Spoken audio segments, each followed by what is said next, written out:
I know this sounds counterintuitive, okay? You grew up in a toxic family, so why would you try and connect with your ancestors? Why would you, if you had to cut off people in your family or go low contact with them, why would you go out of your way to connect with your ancestors? And I never set out to even be on a spiritual journey. I never set out looking for spirituality or finding witch talk and then trying to force my way into it. I'll share more stories in the future about how I kind of found my way into the spiritual path, but ancestral connection was never something that I genuinely sought after. It's something that kind of found its path to me, but honestly, I can say that since it has, my life has improved in so many ways. I feel more connected to my family and my lineage in a way that I haven't before. I feel more connected to my culture and the roots of my culture. I feel like this has made my journey of decolonizing a lot stronger.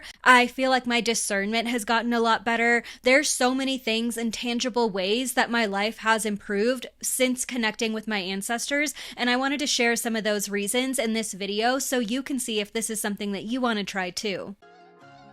If you're the black sheep, the cycle breaker, or the parentified eldest daughter, you're in the right place. Welcome to Becoming Enough, empowering black sheep and cycle breakers to remember their worth. I'm Roshni, your host, and the founder of Black Sheep Experience. Through coaching, spiritual offerings, and guided resources, I teach you how to regain your sense of self-worth after surviving your toxic childhood. Visit blacksheepexperience.com to work together one-on-one or to find additional resources. Your experience as the black sheep is unique, and it's time we finally started to talk about it.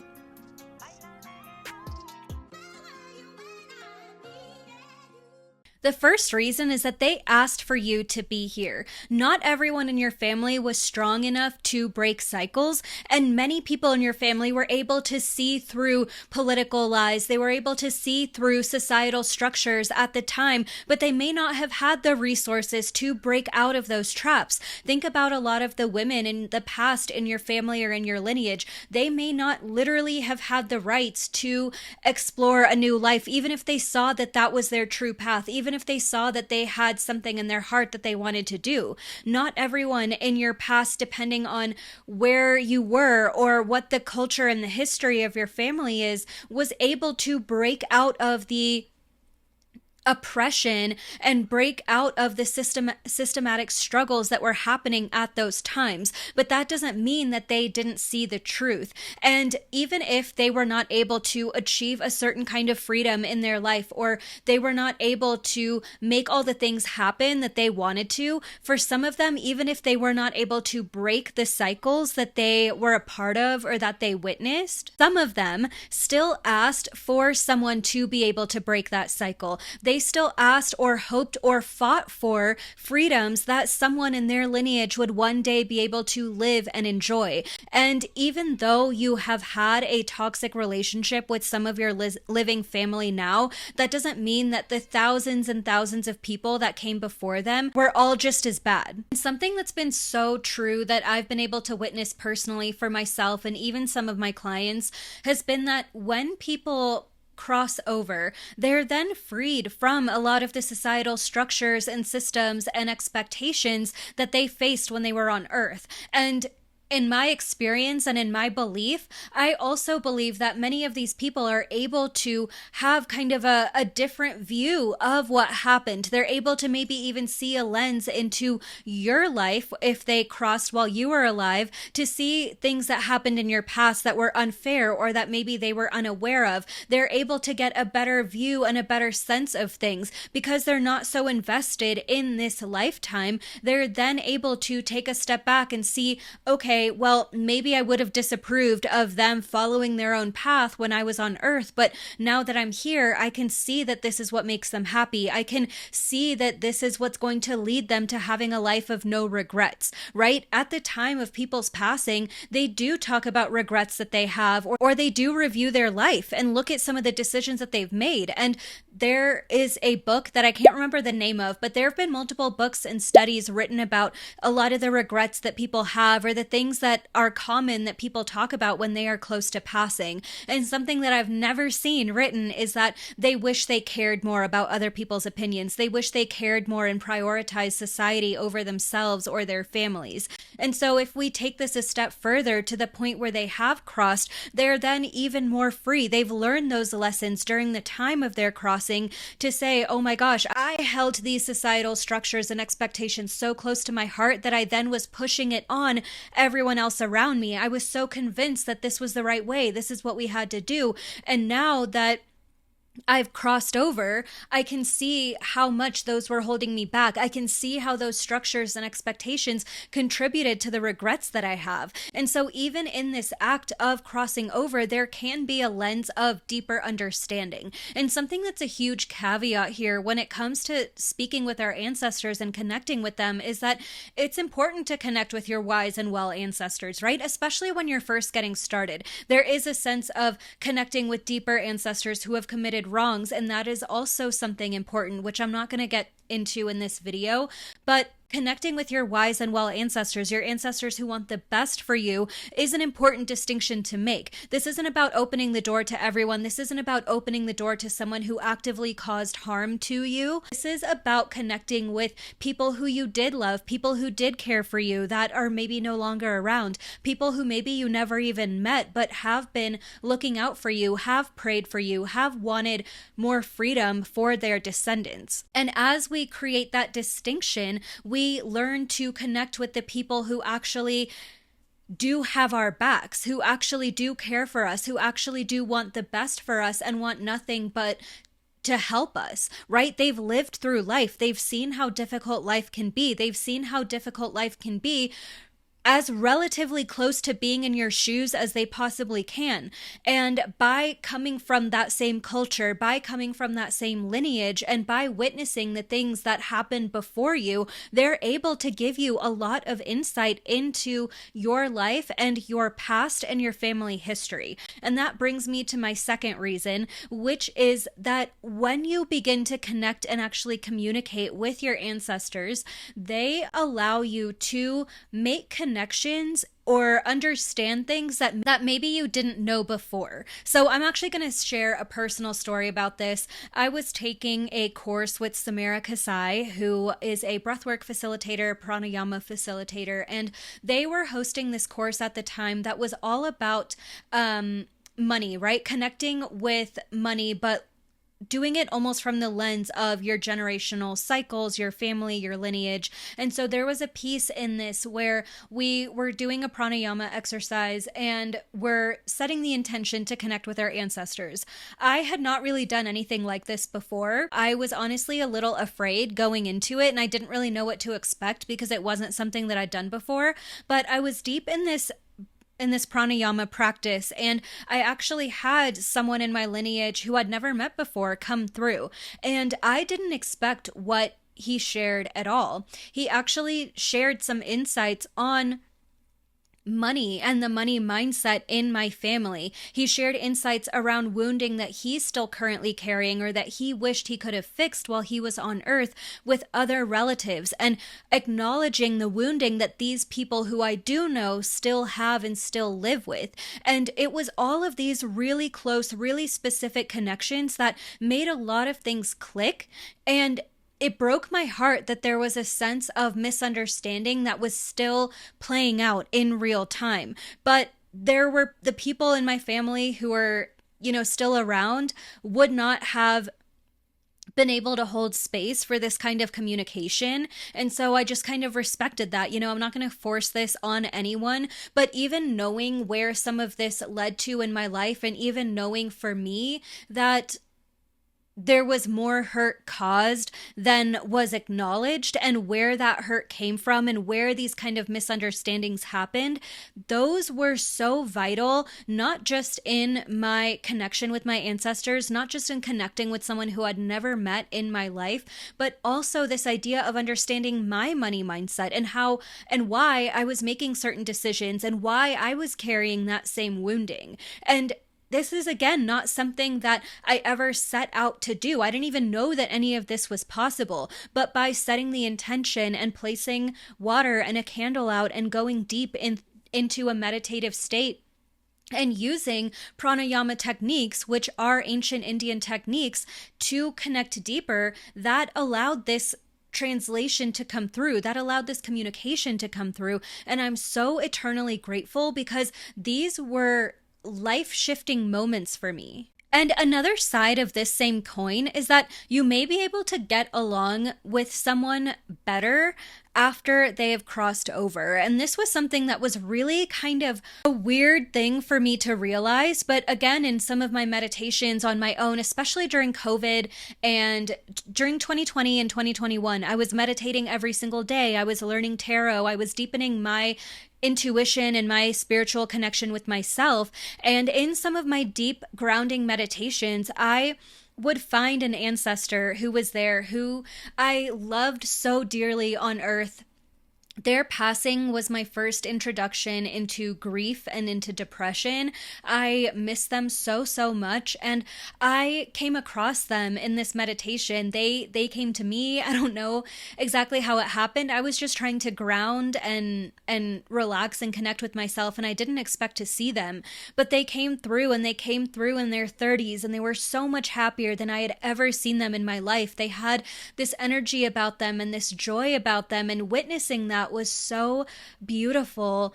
And in my real life, especially, moving across many countries and my family history spanning different nations and cultures and languages, I had a language barrier with this person as I grew up. There were a lot of things that I didn't know how to talk to them about, or when we were together, it was always around a lot of other family members who, have their own expectations and their own ways of how someone should behave and how people should connect with one another. And I did have a deep relationship with them when I, knew them in real life, but something about this new refreshed energy, this happiness, this youthful essence that they had to themselves was something that was so meaningful to me. And being able to see them in such joy and lightness and interacting with them in this space, something that has made my heart so happy. And I truly feel that since those moments of making that connection, they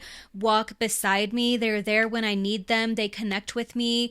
And it has deepened our relationship. And I know to some people this may sound completely insane, but some of you do at least acknowledge that there's a possibility of something like this happening, right? And some of you are very deep in your ancestral work and know exactly what I'm talking about. There is a sense of being able to connect with someone without all these barriers that exist in real life. And even with their energy levels, even with them getting sick later on in life, like, it was really hard to witness that. Being able to see this flip where you're wondering, are they even okay? Where are they? Are they even around? To being able to see them and connect with their energy and see how much happier they are without the limitations of health and their body and their age. It is something truly that is priceless, right? If you've ever seen like Tyler Henry, right, connecting with celebrities or connecting with people and being able to be a medium and connect with messages from people on the other side, the amount of light that brings the recipient, the amount of peace that can bring someone when someone was lost suddenly or just lost period is genuinely so beautiful. And that's the kind of thing that you can't pay for. You can't make it up in a different way. Like, it's something that truly is priceless. So being able to unlock these kinds of connections with yourself is something that I don't think you'll regret. One of the most interesting things about creating this relationship and, being able to nurture it and look after it as you begin to start this bond, whether it's one singular person, whether it is visuals that you get of your entire lineage being behind you or all your wise and well ancestors supporting you,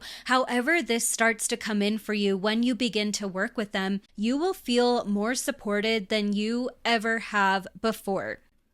And there's a difference between guides and ancestors. Your ancestors can be some of your guides, but being a guide is so much more broad. Being an ancestor is someone who is directly related to your earthly lineage, someone who is directly related to your past in the body that you're in now. And having that kind of support and having that kind of history behind you makes you feel so deeply held in a way that is just not the same with anyone else, right? And knowing that as a black sheep you have that kind of support behind you, or that you have some connection to your family, can actually also bring you so much peace and bring a sense of belonging. We feel like such outcasts when it comes to our family. We feel like we don't belong. We feel like there isn't space for us. And as I've said before in this video, when they cross over, many of them do become more accepting. Many of them are more able to witness and see the truth. And so if you are able to be seen by someone in your family, even if it's not your present family, even if it's not the same toxic members of your family who hurt you in the past, that gives you something, and that is a bond that no one can take away from you, right? The more that you cultivate this relationship, because it is a relationship that needs to be cultivated, the more that you invest in it, the more that you find that support, the more that you can call on them for support if you need it. And your ancestors truly do have your back. Another benefit that I have seen from working with and nurturing my ancestral relationships is that they're able to see things that I can't always see. And because they're able to do that, they can then tell me about these things or warn me about these things or let me know why something had to fall out of my life because of them superseding anything in their way in order to make this information available to me. And anyone who has ever been protected by your ancestors in a really interesting way, if you feel comfortable, please share it in the comments below. I love stories like this and I would love to hear more. But I have had them come in and protect me in ways that people in my family didn't do when I was younger. They have warned me about so many things that were going on that maybe my intuition was kind of thinking about and I was dismissing it. Or, maybe my ancestors had even told me, hey, something's up, be a little aware. And I have decided to go ahead with it anyway and quickly seen why I shouldn't have done that. And over time, I've learned to listen to them. I've learned to use my discernment and use their discernment too. And any time that I've followed that, anything that I've lost has always come back to me tenfold. Anything that I've had to sacrifice or walk away from has always been for a reason that I later understood. And having that kind of security system around you has made it makes you feel so safe, and it makes you feel almost untouchable in a way. And I don't say that in the sense of you can get away with doing things, you can treat people however you want. You obviously need to still have your own integrity and your own moral compass and your own intuition with how you go about things. But I have not always felt safe in my life as the black sheep. I was actively harmed, and I have CPTSD, and I have a lot of trouble trusting people around me from time to time, or trusting in situations that I might be new to. And by working with my ancestors, I feel so much more security moving with me through the world. And if I do have questions, or if I do need them to shed light on something, I ask for them, because this is an ongoing relationship. And as you, like I said, continue to nurture that relationship, you begin to see how they'll show up for you, how they'll continue to make things clear, how they'll help you understand something that you couldn't quite understand or that you couldn't see fully. So just to recap, we talked about how your ancestors asked you to be here. They prayed for you to be in their lineage. They help you understand how generational cycles came to be. They help you understand more about your family's past that you may not have known. They also can understand more about you and about your life and about their own limitations as they've crossed over. So it can sometimes deepen your relationship with them because you have fewer barriers to access and fewer barriers to communicate honestly. They also truly support you. They warn you when something might be coming up that you don't see. They help guide you in those moments when you can't quite see your next step. They make it a lot easier for you to trust and for you to feel safe in the world because you have this deeper relationship that you are nurturing. So if you made it this far and you're interested in working with your ancestors, let's talk a little bit about how you can begin that relationship. And so the first thing you can do if you want to connect with your ancestors is create a little space for them, right? Create space for them in your life. So this can be symbolized as cleaning off a shelf or creating a space on a small table or in a part of your home that you can then kind of have as their area. And if you're feeling a little nervous about this, just remember that you are connecting with your wise and well ancestors. You can set the boundaries around what you will accept and what you won't accept. You can set the boundaries on how you will allow them to communicate with you. They're not going to send things flying across the room, but if you want to make sure of that, tell them, I don't want any of my stuff moved. Tell them you don't want to hear anything that is going to scare you, but tell them that you're open to connecting to your wise and well ancestors in this specific way. You can ask for a certain sign if that feels more comfortable for you before you connect in a deeper way, right? So there can be different things that you do to set the boundaries. And this is something that I want people to know in any kind of spiritual situation. You have rights, you have boundaries, you can dictate how you want things to go. You do not have to force anything. You don't have to deal with any kind of communication that you don't want to. If you only want them to have the option to come through for the next 20 minutes and then you're closing off this connection, that is possible to do through communication and through setting that boundary. So know that people, you can get really nervous when you're going into this kind of thing because you don't know what to expect, but you are able to set the tone. So don't forget that. Okay, so you've created a little bit of space for them. You've kind of decided on what your boundaries are. Now you're going to get some water, get a glass. I like to use a glass without any markings, without any logos on it or anything like that. That's just my personal preference, but you do you. And fill it with some water. Of course, make sure that you cleanse the glass with rosemary or a smoke cleanse, or you can use a sound cleanse, a bell, whatever works for you. And also cleanse a candle, a white candle. So this could be a tea light candle, this could be a white pillar candle, whatever works for you. And also make sure you cleanse that and set it up so that it is not going to create any fire safety issues. And once you've lit the candle and set out the water, you could also possibly write a petition if you like to do that kind of thing. You don't absolutely have to. You can speak the intention if you'd rather.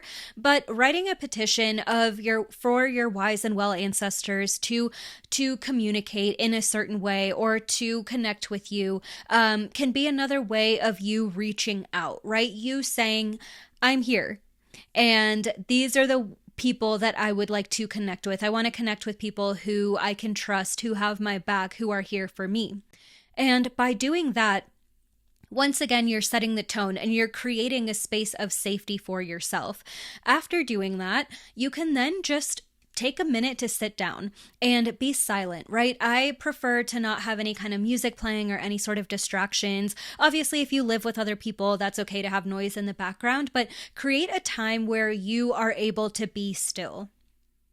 And ancestors, I've noticed, love stillness. They love when you slow down. They love when you make space for them. They love when you are intentional with your time and with your energy and with your opportunity to connect. This is where you just take that time to connect, to see what comes through. If you're really struggling with the silence, or if there's a certain song that reminds you of someone, you could play that at the beginning and then sit in silence after, just to set the tone, just to maybe bring up a memory or kind of bring that specific person a little bit closer. I usually don't necessarily go searching for a specific person. You could be possibly surprised at who comes through.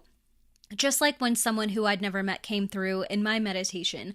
So this part is also kind of up to you with how you want to set the tone for that. But you could play a family song or something that's important to your ancestors if you know what that is. If not, you can just sit there in silence and create the space to connect. So be observant of the energy that comes up. It may not necessarily come in as some big booming voice. If you don't know what your clairs are, then this is going to be another opportunity for you to just kind of open up and trust. You may hear some of their voices. You may just know a certain message is coming through, or you hear something, or a word pops in your mind, or maybe a song or some lyrics come to you. You may be able to see someone, or see a vision, or see an image in your mind, or see someone's face. You may be able to feel something, right? Feel a certain sensation in your body, or feel warmth, or feel cool. There could be different ways that this message is going to come into you. And this is why that silence is so important, right? Take a moment to not force, but you're in the mode of receiving right now. You're not demanding, you're not doing anything, you're not forcing anything to come through. You are in a state of active reception, active listening, active observation. And those are the tools that will allow you to connect more deeply to your ancestors.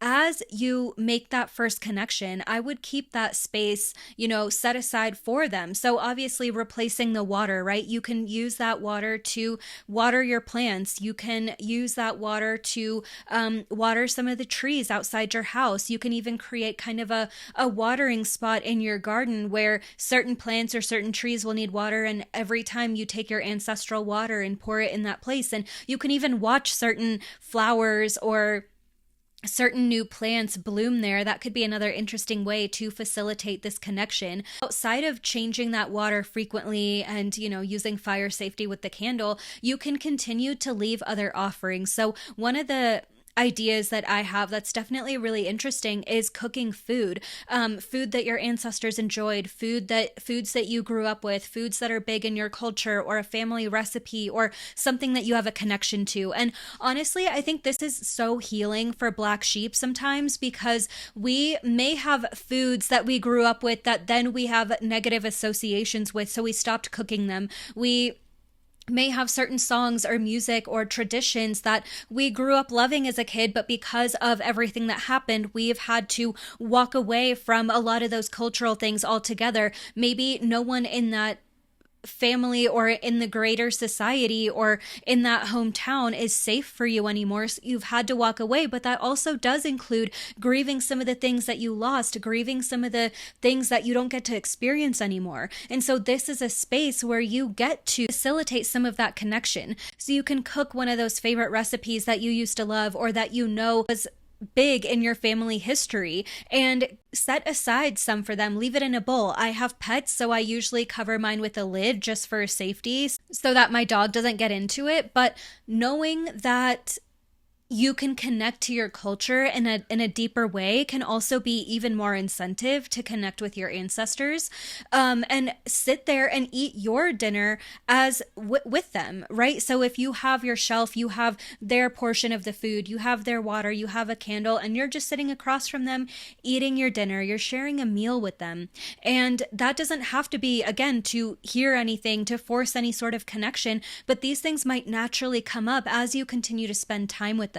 You can also look for certain plants, or maybe there was a plant or a certain tree or something that you were familiar with in this person's home, or maybe something that is important to your culture. You can also leave those there as offerings. You can leave flowers. There's a lot of different things that you can do, even singing them a song, or again, singing a song that was popular in your family history. The ability to nurture this can go so much deeper than what's on the surface level, and it really can give you a window into the past, into how your family used to do things, into being able to connect with your lineage and your past that maybe you didn't feel like you had an opportunity to do, right? Maybe your Parents never taught you the family recipes, and now you're having to Google a recipe that you think is close enough.